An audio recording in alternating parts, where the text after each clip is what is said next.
Muy buenos días o muy buenas tardes o muy buenas noches a las personas, a los amigos que nos acompañan en esta nueva edición de Cuadernos Políticos de ayer y hoy, transmitiendo ahora divididos en muchas partes. Ahora Mm. transmitiendo desde la ciudad de Washington, D.C., por mi parte, Viviana desde la ciudad de Miami y ojo con eso desde la Ciudad de México. Así que este programa llega a ustedes gracias al auspicio de el Centro de Estudios de Democracia y Participación Ciudadana y del Observatorio de la Diáspora Venezolana. Así que le damos la bienvenida el día de hoy, doña Viviana Pacheco. Buenas, buenas, buenas. Y a don Alejandro Oropesa y a nuestro invitado especial, que ya no es tan especial, porque Ya no es viene tan desde la especial porque ya ha casa, venido varias veces. a nuestro querido profesor Tomás Páez. Exacto. Entonces, hoy vamos a tocar un tema que viene como consecuencia de la realidad política que se está viviendo actualmente en Venezuela, desde el pasado 28 de julio, cuando se efectuaron las elecciones para la elección de presidente. Y no vamos a entrar en esos detalles, ese detalle lo vimos la semana pasada. Todo eso que se ha desplegado de desconocimientos y reconocimientos mutuos, Mm. en donde un régimen desconoce abierta y flagrantemente la voluntad del 70% de una población y entonces pretende meter en el saco la voluntad popular. Pero hay un punto, un aspecto de esta realidad que nos interesa tratar hoy y precisamente es el tema del programa de hoy, éxodo y elecciones, sobre todo en atención a la realidad venezolana de hoy día. En estudios previos que hizo el Observatorio de la Diáspora Venezolana, en la cual yo tuve el honor de participar, allí en un estudio de propensión a la participación quisimos indagar, ¿verdad?, sobre la propensión, valga la repetición, de los venezolanos, de los que se encuentran fuera de Venezuela, la percepción que ellos tenían con respecto a los venezolanos de sus familias, de sus grupos de interés, de sus grupos de relacionados inmediatos, de su intención de emigrar en el caso que se sucedieran determinadas posibilidades potenciales en el futuro cercano. Y hablamos de la posibilidad, este estudio se hizo entre octubre y noviembre, por lo tanto fue muy pertinente y entonces allí se hablaba o se reconocía alrededor de un 20% de identificación de una propensión a emigrar por parte de los conocidos de los que se encontraban en la diáspora en el caso de que se sucedieran o que emergieran realidades similares o parecidas a las que están sucediendo hoy en Venezuela, aun cuando esa no se puede hablar ya de una realidad definitiva en este momento en Venezuela, pero hablábamos de ese punto. Y en días pasados, en estos días sucesivos, ya hemos visto la manifestación de algunos gobiernos en la región y utilizaron la palabra preocupados Ujú. por la posibilidad de una nueva ola migratoria desde Venezuela, sobre todo en la región, en América Latina y el Caribe, en función precisamente de la realidad de Venezuela hoy. Así hoy invitamos para hablar de estos temas a Tomás Páez.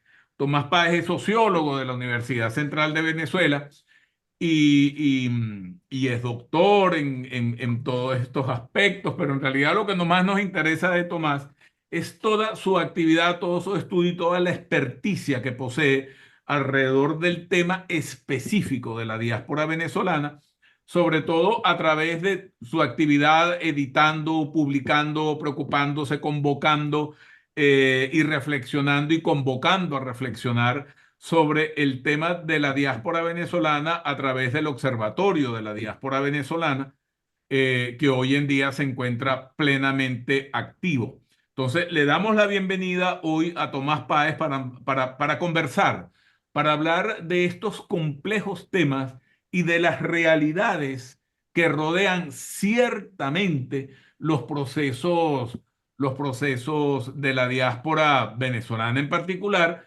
y los procesos de éxodo en general que se están dando hoy en el mundo, digamos como que en el día a día. ¿Ok? Así que algún comentario de Viviana para entonces darle la palabra a Tomás. Sí, yo creo que podríamos puntualizar algunos temas sobre los cuales nos interesa poner foco.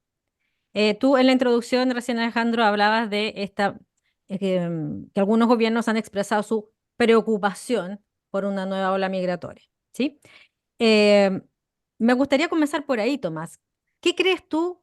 ¿Cuál es la preocupación que hay en América Latina en relación al proceso venezolano y la migración? ¿Cómo crees tú cómo se construye esta noción de preocupación? ¿Qué es lo que realmente preocupa? ¿Qué realmente tiene externalidades negativas? Y qué, por otro lado, son más bien percepciones o prejuicios, lisa y llanamente.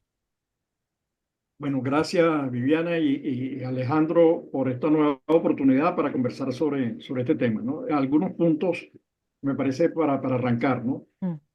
Lo que se produjo en Venezuela, cuando se apartó además a un tercio de la población, 6,5 millones de posibles votantes, creo que el resultado no hubiese sido 70-30, habría sido algo así como Ok. 85 o Más o menos. 90-10, Más o algo menos.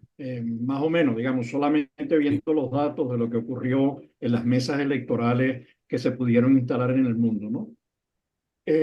Comienzo por ahí porque me parece importante demostrar y comenzar señalando que la xenofobia del gobierno venezolano hacia sus ciudadanos no solamente son los que viven dentro de Venezuela, sino se extiende a los que han migrado, ¿no? Estaba leyendo dos declaraciones recientes, una del gobierno chileno y otra del gobierno dominicano, que desconocen a Maduro como nuevo presidente que tendría que ejercer a partir de enero. Digamos, nos quedan todavía unos cuantos meses para el proceso de transición porque ya las actas están contadas, ya las actas están en la web. Y el fiscal del gobierno creo que ahorita va a pelear ya no con la web, sino con Internet, ¿no? A ver quién inventó Internet para ver si, cómo la cierra, para que no llegue más información, ¿no? Para regularla. Eh, Para regular entonces, Internet. sí, controlarla y perseguir aquel que no, que el presidente le indique, porque además esos son organismos que dependen de ella. Ahora el Tribunal Supremo de Justicia está en lo mismo. Entonces, bueno, este va a ser un proceso, yo creo que ya las actas están contadas, ya ha sido señalado por todo el mundo y estamos en una nueva fase, es decir, cómo vamos avanzando en un proceso de transición, que no es fácil porque hay gente que no quiere el cambio, ¿no? Que prefiere baños de sangre eh, los gobiernos de los países latinoamericanos, que es donde se concentra el grueso de la migración, de más de 2 tercios, son gobiernos relativamente serios, digamos, con los que uno tienen que planificar, la planificación del presupuesto para lo que se va a destinar a salud, educación, tienen que hacerlo con antelación, tienen que ver ingresos, y de pronto que llegue una migración que aunque aporta muchísimo al PIB, en un primer momento desequilibra, que crea desajuste, eso es algo que, digamos, preocupa, como ustedes decían, algunos de los presidentes que lo han expresado, fundamentalmente lo ha expresado Petro, el de Colombia, que ha expresado su preocupación, quizás porque es el país con el mayor número de migrantes venezolanos, pero también ha señalado el propio Petro la necesidad de que las actas las muestre también, más que las muestre, que las reconozca el gobierno, porque ya las actas están en la web, son accesibles a todo el mundo y ya todo el mundo ha podido visualizarlas. Entonces, los países son conscientes y lo han cuantificado, y el más reciente es el de Colombia, por cierto, impulsado por la OIM. Se ha evaluado, lo había evaluado antes el Banco Mundial, pero se ha evaluado en Chile, en Perú, en Ecuador, en Colombia, los impactos positivos de la diáspora. Y yo les mostraba recorte de periódico de un periódico español que daba cuenta del informe del Banco Central Español diciendo el importante aporte de la diáspora, de las diásporas al crecimiento de España y al mantenimiento del estado de bienestar, que también vale para la Unión Europea, los países de la Unión Europea. Porque son sociedades longevas y los aportes de la juventud, de toda migración es fundamentalmente joven. Bien, ahí hay un punto que me parece muy importante, Tomás, que tú has señalado ahorita, que es el tema de las agendas locales. El tema de las agendas locales en el sentido siguiente, en el sentido que todo proceso de integración, como bien tú has insistido permanentemente, uno no emigra a países, uno emigra es a ciudades y a las ciudades uno emigra a un vecindario, a una localidad. En este sentido, tú has trabajado y en el observatorio hemos trabajado mucho en este tema, y al punto de que focalizamos los procesos de integración, no a los países, los procesos de integración socioeconómica, no los argumentamos en atención a países, sino que los focalizamos en localidades. Las localidades. Entonces hablamos de proceso de integración migratoria a localidades, lo cual supone nuevas posibilidades de ejercicio ciudadano, el desarrollo de mecanismos de cultura democrática, hasta cierto punto no, seguramente la producción de propuestas innovadoras en atención a la resolución de esa misma agenda local que en muchas oportunidades ha sido como que el mecanismo de justificación de inefectividades por parte de las autoridades locales de atención o de colapso de los servicios públicos, entonces lo achacan a la diáspora.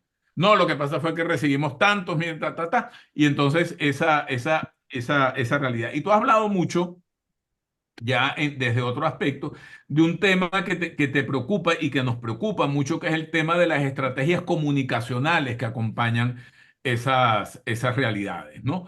Entonces, quisiera que nos comentaras básicamente en atención a esa potencialidad de la cual están alertando varios gobiernos de América Latina, el tema de la agenda local, de las posibilidades y beneficios de la integración, del ejercicio ciudadano y tal, y esa realidad de una acción comunicacional más efectiva por parte de la propia diáspora y de los grupos organizados alrededor de ella.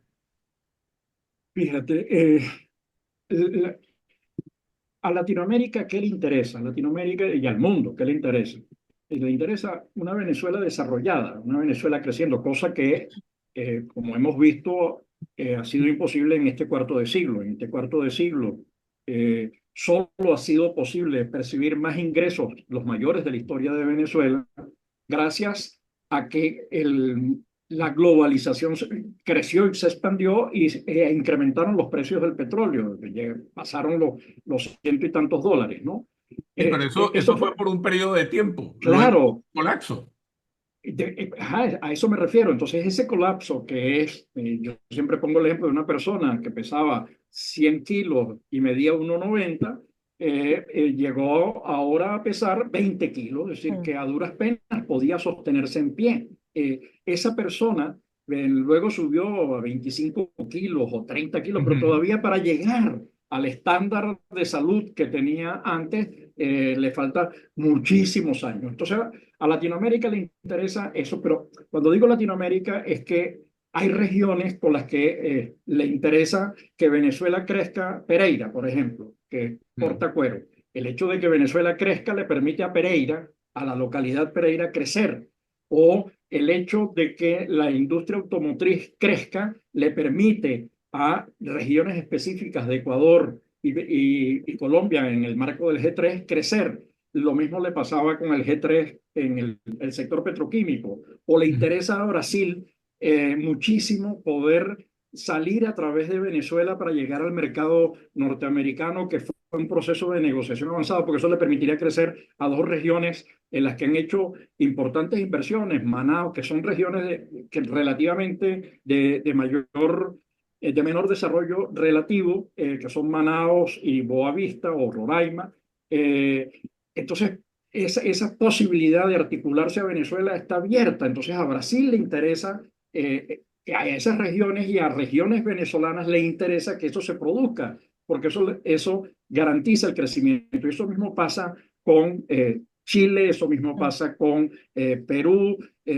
Digamos, ¿cuáles son aquellas regiones que se benefician más igual las regiones en Venezuela que se benefician más de este tema? Entonces, a Latinoamérica le interesa, y a las regiones y a las ciudades latinoamericanas le interesa una Venezuela creciendo, una Venezuela con la cual establecer estrategias de gobernanza conjunta, alianzas entre Mm. ciudades, acuerdos universitarios, centros de investigación, las políticas fronterizas, digamos, política de fronteras, ciudadanía, frontera, inmigración con Brasil, con Colombia, con Perú, en el tema de la Amazonía. Digamos que eso es lo que permitiría aprovechar la diáspora y seguir creciendo. Hay un tema que ahorita se me quedó fuera, pero cualquier cosa lo corregimos sobre la marcha. Sí, me parece súper interesante porque volvemos a la pregunta original de decir, ¿cuál es la preocupación, no? Ujú. Porque en general en el discurso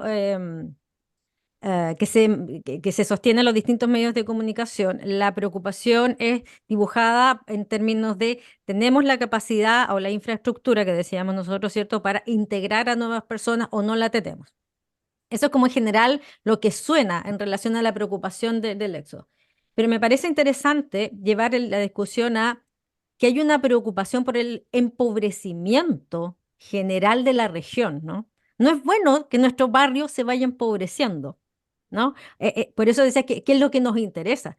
Claro que a América Latina le debería interesar que Venezuela vuelva a dinamizar la economía latinoamericana, que Venezuela vuelva a ser un motor económico que dinamice el intercambio, que dinamice la economía, que dinamice los acuerdos, digamos, porque el empobrecimiento del barrio, por decirlo de alguna manera coloquial, efectivamente impacta las posibilidades de crecimiento de la economía del resto de la región, ¿no?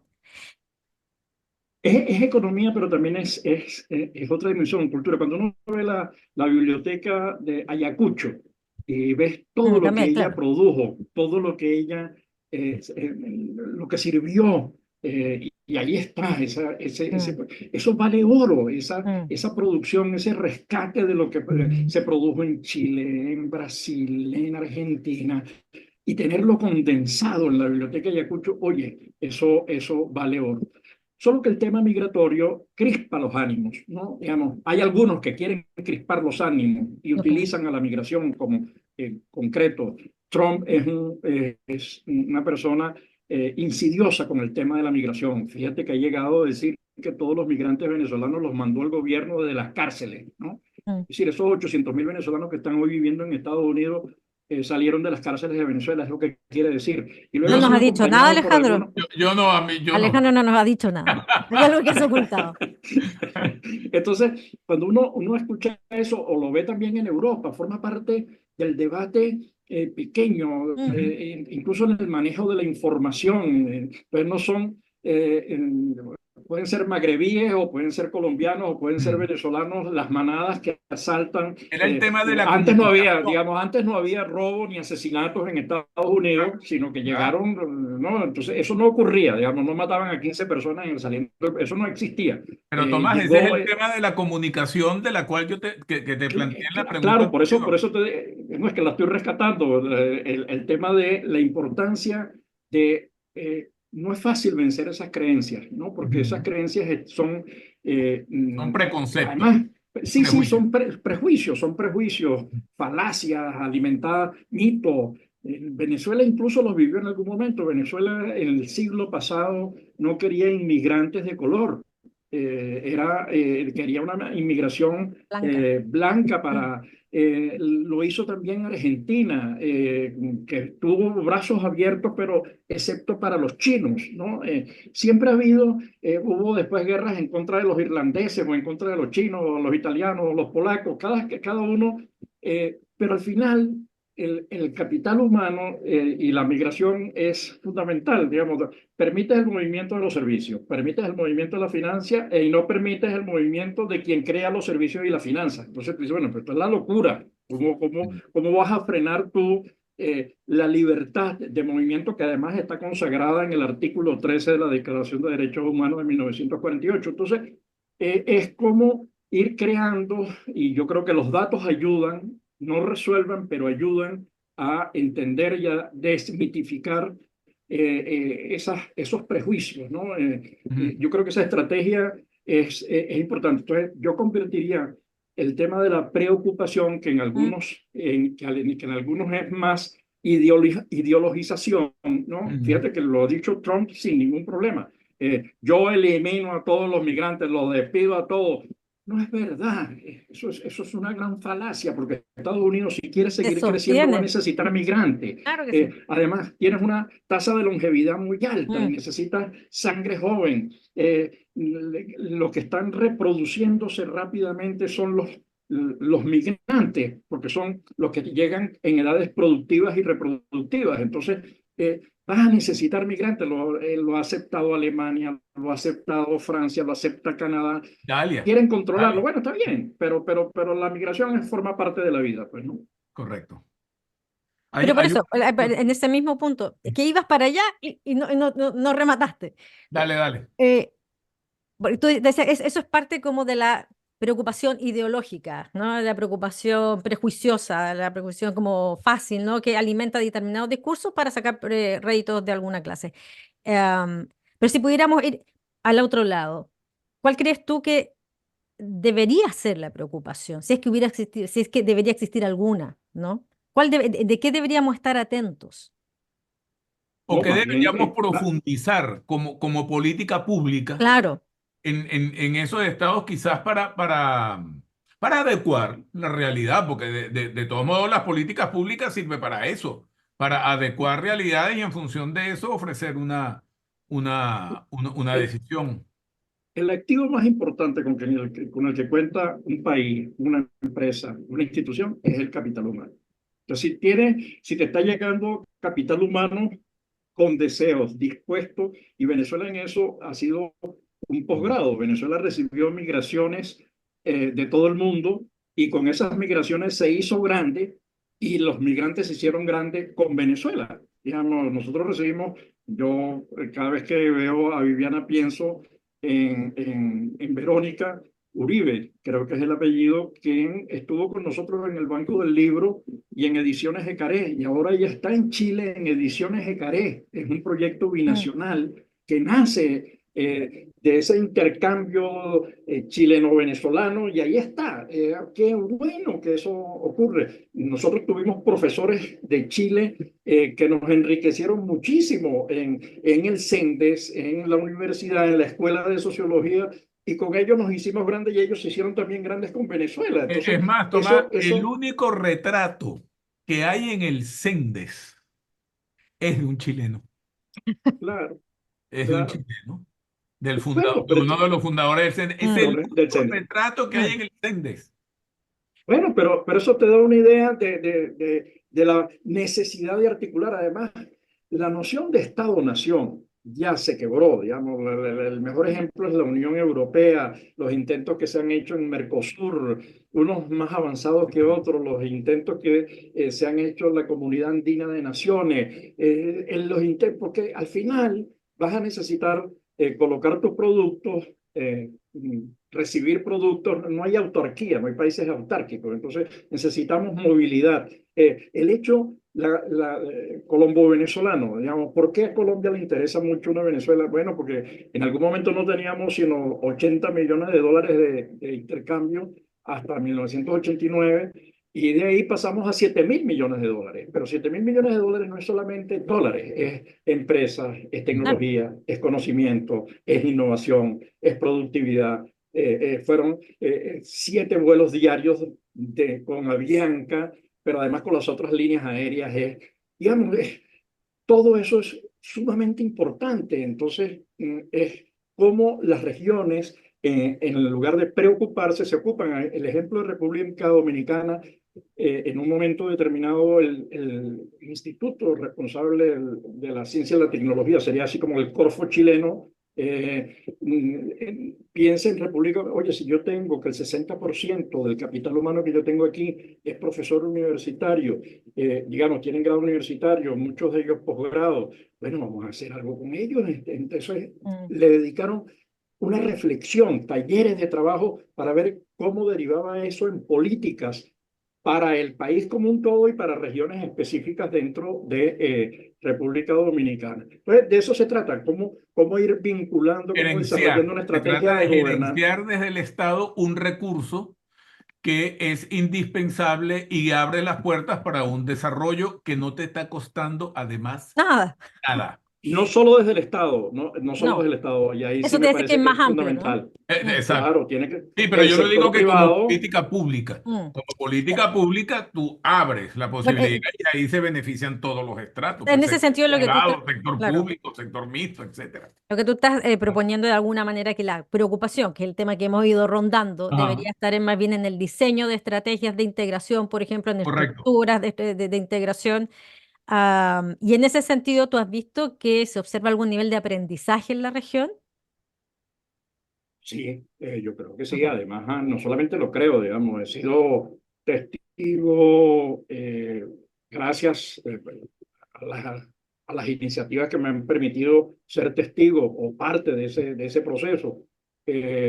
Por ejemplo, la experiencia de las universidades fronterizas en Colombia, colombo-venezolanas, están haciendo un trabajo juntos, las universidades más próximas desde Venezuela y las universidades más próximas desde Colombia, incluso han creado redes. Está la Universidad de La Guajira, por otro lado, que es la otra frontera con el estado Zulia, pero está la universidad, las universidades brasileras, pensando también, incluso hemos establecido alianzas con ellos en este tema, o las iniciativas en el área de emprendimiento, de desarrollo de programas de amplio impacto, además incidiendo sobre un cambio en la política de ayuda humanitaria, un cambio de perspectiva Mm. que va de la ayuda humanitaria al Ujú. emprendimiento, al crear fortalezas en los ciudadanos, en el trabajo autónomo, o en el campo de la comunicación, digamos, las organizaciones locales, las experiencias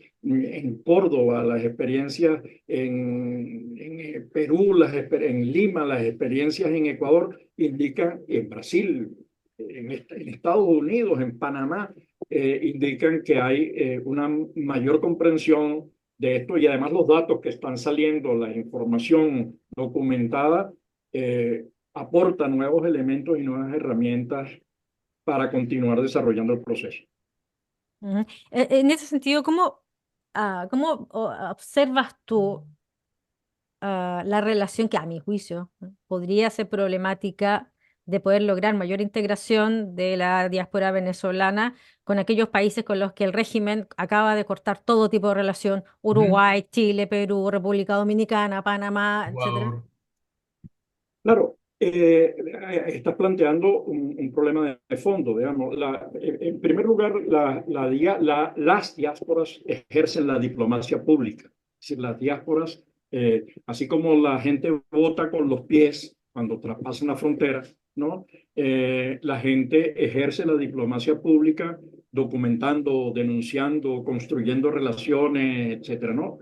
Y hacen una geopolítica alterna. Digamos, la geopolítica que construye la diáspora venezolana no tiene nada que ver con la diáspora, con la política oficial. Mm. Se mueve en un espacio, se mueve en el mundo democrático, se mueve en el mundo occidental. Fíjate que Sí. uno de los pocos países que le ha reconocido rápidamente a Maduro, debe ser que no ha visto las cifras, cuando las vea, seguramente tiene que retractarse, fue el gobierno de Turquía.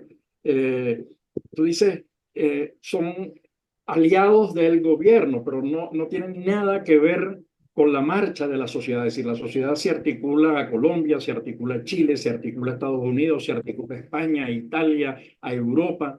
La gente, los venezolanos no migran ni a Cuba, ni a Nicaragua, ni a Rusia, ni a China. Digamos, la diáspora venezolana con sus pies está haciendo una geopolítica Mm. alterna. Por supuesto, con este gobierno es imposible hacer cosas. El cinismo llega a tal nivel que Maduro él sigue siendo presidente hasta enero, que es el periodo en el cual debería hacer el traspaso del poder, digamos. Eh, el presidente Maduro dijo hace pocos días que había 2,5 millones de migrantes, ¿no? Digamos, después de haber negado su existencia en el momento en el que hubo un pico, que fue en el año 2018, y lo hizo en la ciudad de Nueva York, en Naciones Unidas, ahora dice que hay 2,5. Yo le digo, mire, muy sencillo, llame primero a Petro y dígale, Migración Colombia, ¿cuántos venezolanos tiene contado? Y entonces Migración Colombia le dirá, mira, el DANE y nosotros tenemos este número, pues el Instituto de Estadística. Y después llame a Lula. Lula, ¿cuántos venezolanos? Y entonces ya con eso tienes Una cerca aproximación. de, ya tienes casi 4 millones de venezolanos. Y ya sabes que te equivocaste. Entonces el cinismo llega a tal punto que es una burla. Y con este gobierno es imposible hacer, bueno, con este gobierno, si estuviesen en un plan de destrucción, sí. Bueno, pues se destruyó la industria petrolera, el sector eléctrico, el ambiente, la calidad Universidad. de vida, los pensionados, las universidades. Un pensionado en Venezuela que cuesta explicarlo, y además la gente cree que uno está mintiendo, no gana $3. Un pensionado en Venezuela no gana $3 mensuales. Eso es una nueva categoría, es la pobreza hiper extrema, ¿no? Porque la pobreza extrema la define el Banco Mundial por debajo de $1,5 por día. Eso es $45 al mes.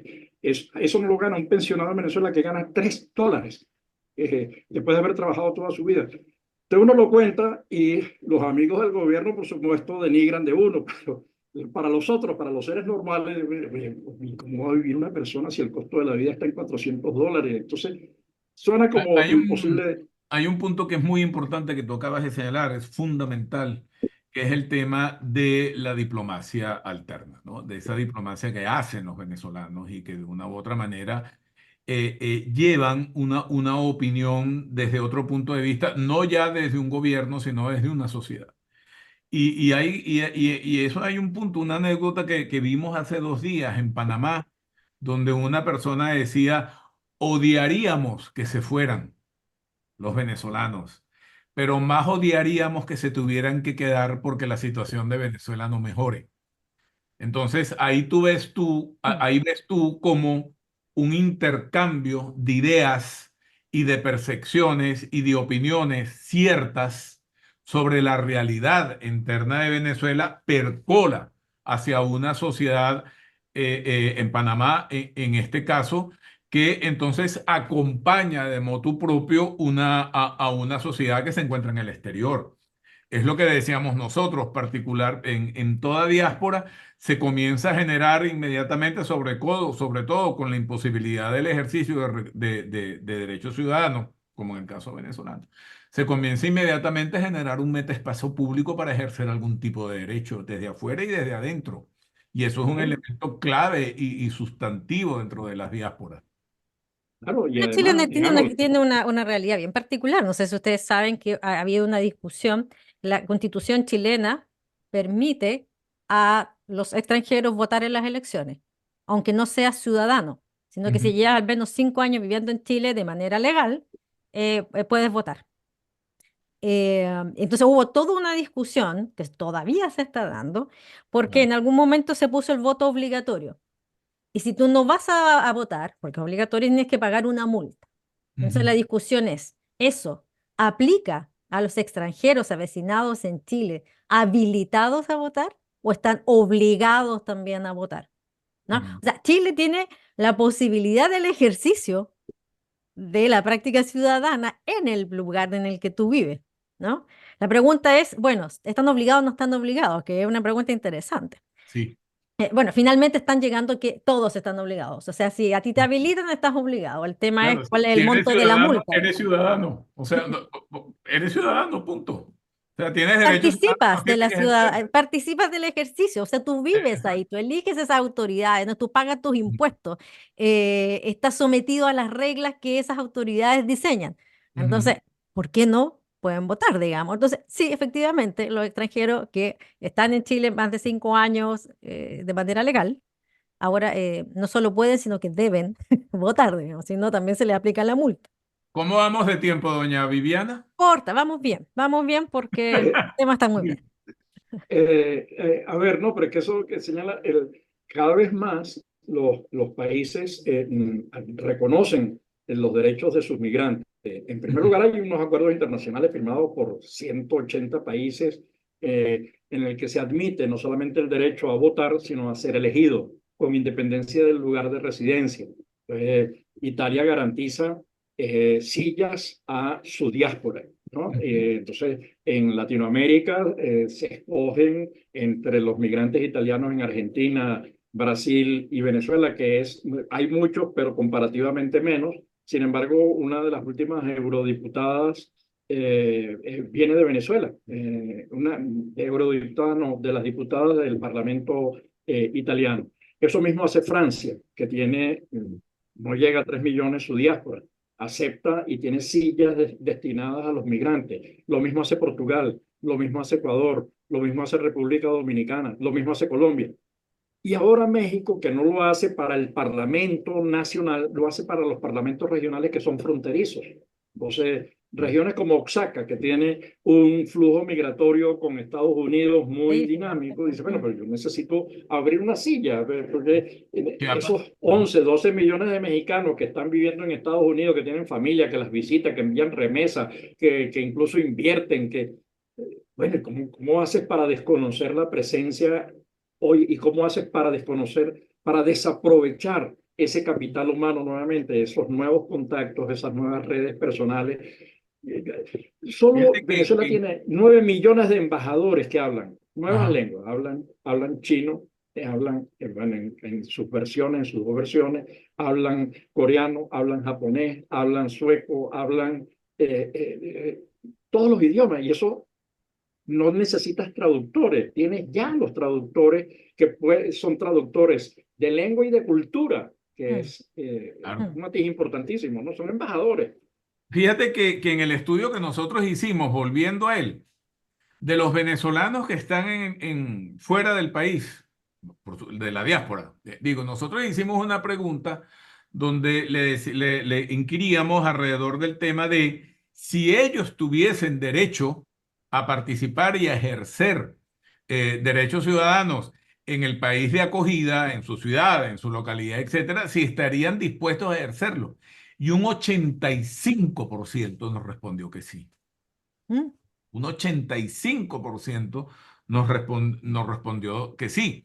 Y esto supone, en el caso de Venezuela, por ejemplo, lo que está diciendo Tomás ahorita, Venezuela está a la saga, consigo misma, por supuesto, bueno, parte por el desconocimiento, el no querer, no el desconocimiento, el no querer reconocer realidades por parte del gobierno de 9 millones de venezolanos en el exterior, pero eso pasa por una nueva legislación y unas nuevas atribuciones a nivel consular. Pasa por una nueva redistribución de funciones entre embajadas y consulados.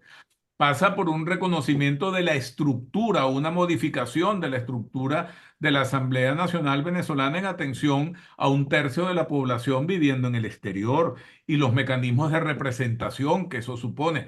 Es decir, Venezuela está a la saga consigo misma con respecto a todo el tema que tiene que ver con sus ciudadanos regados por el mundo. Pero el gobierno venezolano, el gobierno actual mira para otro lado. Al contrario, cierra los consulados en vez de articular una mayor posibilidad de atención de sus ciudadanos en el exterior. Sí, Tomás. Ahora, sobre ese tema de los consulados, me parece importantísimo la experiencia de Guatemala, que es un país pequeño, en momentos decisivos, o de República Dominicana, para hacer participar, para facilitar la participación de sus ciudadanos en el exterior, crear los consulados itinerantes. Sí. Colombia hace lo mismo. ah, Entonces, dice, ¿por qué? Porque al final la gente cuando está en Estados Unidos dice, bueno, ¿dónde están los venezolanos en Estados Unidos? Están bueno, en cuatro extremos. Están en Nueva York, toda la zona este, Florida y después toda la zona Texas. oeste, ¿no? California, Texas en el medio y Texas. Y California.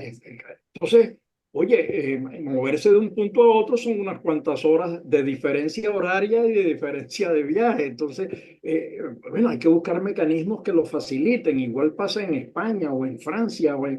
dicen, la gente no va a Francia, la gente está en regiones específicas. Entonces ahí necesitas dentro de esas regiones consulados, eso lo ha hecho Colombia, pero lo han hecho países cercanos a nosotros. Entonces, es aprender de ellos cómo han solucionado estos problemas si estuviésemos interesados, y eso es lo que Porque hay deberíamos que hacer. querer aprender, hay que Claro, querer aprender. Claro. claro. Y a los y al gobierno venezolano no le conviene atender a la diáspora precisamente por eso, porque sabe muy bien cuál es el componente, digamos, político de la diáspora venezolana, y entonces simplemente le cerró las puertas No, le para el interesan las ejercicio de un remesas, derecho. le interesan las Me interesa remesas, la ojo, remesa, sí, cuidado. pues. Le Claro, le interesan las interesa la Eso no se ha remesa. cerrado.